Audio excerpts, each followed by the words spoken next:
Wells, David Wells, to the program. You know, the first thing, David, before we get into the Subway Series specifically, and one memory that I have of you in the Subway Series against the Mets, God, you throw a lot of damn innings. Guys now, these guys get hurt all the time. They're they're coming out of games where they have no hitters going on. Obviously, you have a perfect game on your resume. What do you think made it you able to throw, 200 innings almost every season into your 40s? Well, first of all, thanks for having me. The will to pitch, man. That was my job. You start the game, you finish the game, and that's just the mentality that I had for for pitching. I mean, that's what you want to do. You want to go out there and finish the game.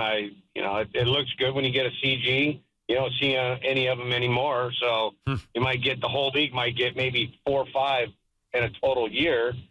And back when we pitched, guys were getting, 10, 15 a year. So it was like, that's what you want. But just the will to pitch, man. I like to compete. You think that's something that can be changed in today's game? Like, even if you're not paying too much attention to today's game, these guys are babied left and right. I'm sure you know about that. They're still getting hurt, but because of they're trying to, injury prevention, they're literally taking guys out of games and where they have a no-hitter, which I just cannot fathom. Do you think there's a way where we could get back to where pitchers throwing more would benefit them? What would be your philosophy on how to help the game as opposed to having these guys come out of the games in, 6, 7 innings after 100 pitches? Well, like you said, it's the analytics of the game. That's why I don't watch it anymore. To see these things happen because everyone's on a pitch count.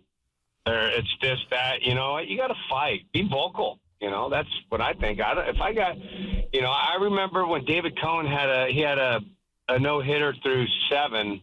I think it was in Oakland, but he had that aneurysm. He was just coming off that aneurysm, and he he came out.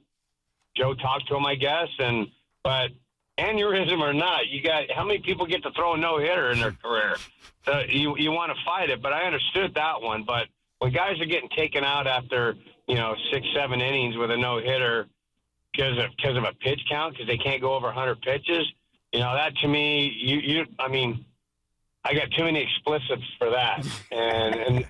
But these guys, they just don't fight for themselves, and they're happy to come out, and it just sucks. They're a bunch of pussies, if you ask me. Well, we can't say that. So well, he did say it, BT, and I love it. Thank you, Boomer. I did. So you can say pussycat, and whatever. So they're pussycat. Yeah. There you go. So that's David Wells here. Boomer's with us, BT and Sal.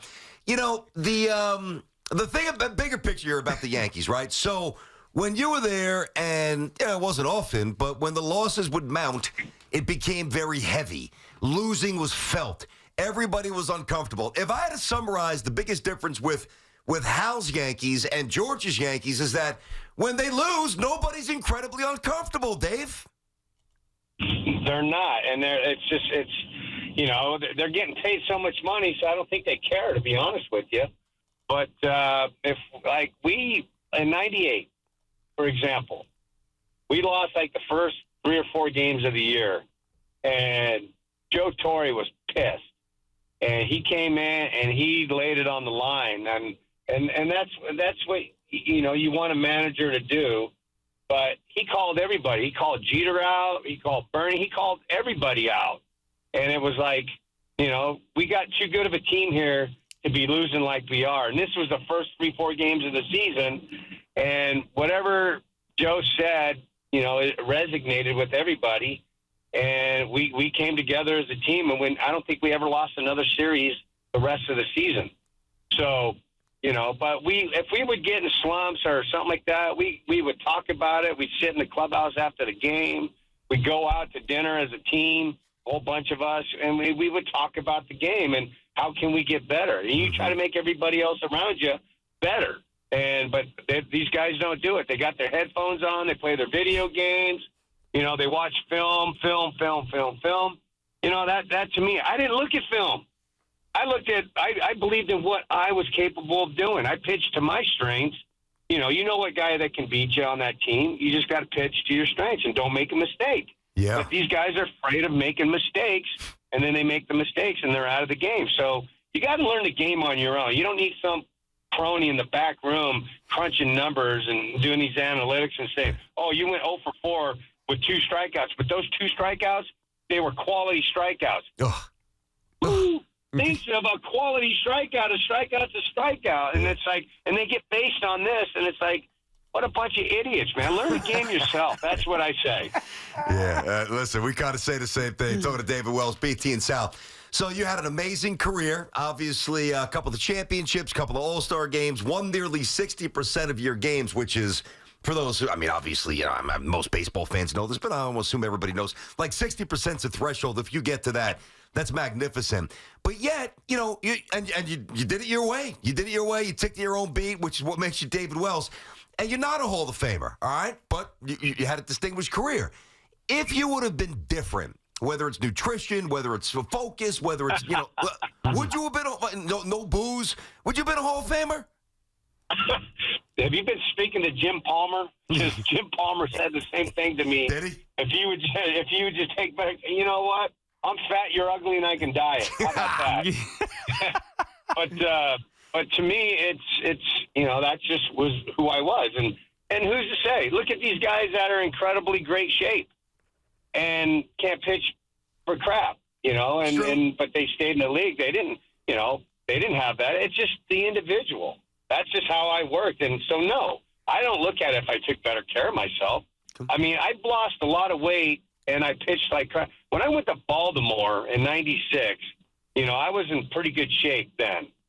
And I went 11-14. Yeah. Okay, and then I'm 280 pounds in Toronto in 2000, and I go 20-8. So you tell me. Did you? Wow, you got up to 280, huh? Wow. Yeah. Boom. Yeah. How much did it hurt you, David, when you got traded away from the Yanks after '98? Broke my heart. It was a dream come true to play for the Yankees. You know, I grew up in San Diego as a Padre fan and a Yankee fan, National and American. And we'd go up to Anaheim. I try to watch Ron Guidry because he was my idol. And it was like, the Yankees meant the world to me as a kid. And, but, you know, to get traded first day of spring training in '99, it rocked my world. I was like, you got to be kidding me. How do you get traded? You know, you just come off you won the World Series. You know, I think I went 4-0 in postseason, threw a perfect game that year. You know, it's just like, and I get traded for Clemens, you know, who's not a bad pitcher himself. I mean, he was a stud, but to me, it's just like, you know, I felt like I was a fan favorite, but you know, it was just, I think it was Joe Torre because he didn't like me at all. You know, back then he might like me now. I don't know. I don't have any resentment now. I mean, I like Joe, but as a manager, I didn't think he was a great manager because he didn't treat everybody the same way. But, you know, Hey, you just hold on, bygones Dave, who bygones. does, Dave? Who does? You telling me that LeBron gets treated the same as, you know, the 10th man at the end of the bench? Come on, you know how it goes. You know what? A good manager will be there. That's why Sparky Anderson was a great manager. He treated everybody the same. Bruce Bochy, the same way. Jim Fregosi, same way. He was a player's man, but he wanted everyone to, you know, feel like they're equal. Yeah. You might not be equals, but you got to make it. But you don't make it so noticeable that it's just like whatever. Don't worry about what I do. Just worry about if I win. If I don't win, if I don't do my job on the mound, yep, and take me in the back room, have a talking with me or whatever. Talk to George and have George talk to me, whatever it may be. But you just don't favor and kiss guys' ass because, you know, they're your bobos. Who gives a shit about excuse me, but, Yes. I get. By the way, Dave, I get that. I do understand that. But I got to defend our boy Torre a little bit here. Now, I obviously wasn't there. Go ahead. All right, so, I mean, but you brought half the problems out upon yourself. Let's call it for what it is. What did I do? Well, you tell me. You've written about it. Oh, he did, but he You did showed pitch. up late. He pitched his ass off. You're pain in the ass to Torre. Come on. I mean, it doesn't seem like. And Dave, I love you, by the way, but it doesn't seem like you ever you accept any responsibility when it comes to the Joe Torre stuff. Like it's old Joe's fault. Nobody else says that about Joe Torre, but you. Because Joe Torre did.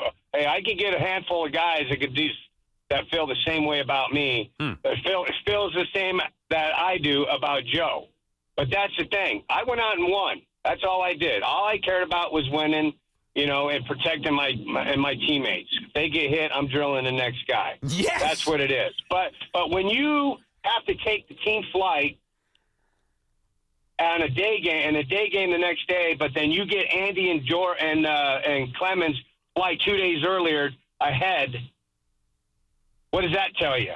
Well, yeah. No, that to play golf. That'll bother me. You don't know the inside. You don't know the inside stuff. You only hear what the writers write, and half the time they write BS too. So to me, it's I didn't like the media. So the media, they would write crap about me, and that's fine. But you know what? When I do something good, write something positive. Don't write something negative. But if I write bad, tell the world how bad I am. I'm fine with that. But you got to be honest with yourself, and you got to be able to defend yourself. And if things don't go right, you got to speak up. And I wasn't afraid to speak up, as you well know. So to me, it's it doesn't matter what I got along with a lot of managers, but there's just certain guys that they try to manage you and tell you what you can and can't do. I'm a grown ass man. I can do whatever I want. God bless you. I'm getting paid, but don't put me in a different category than Andy Pettit or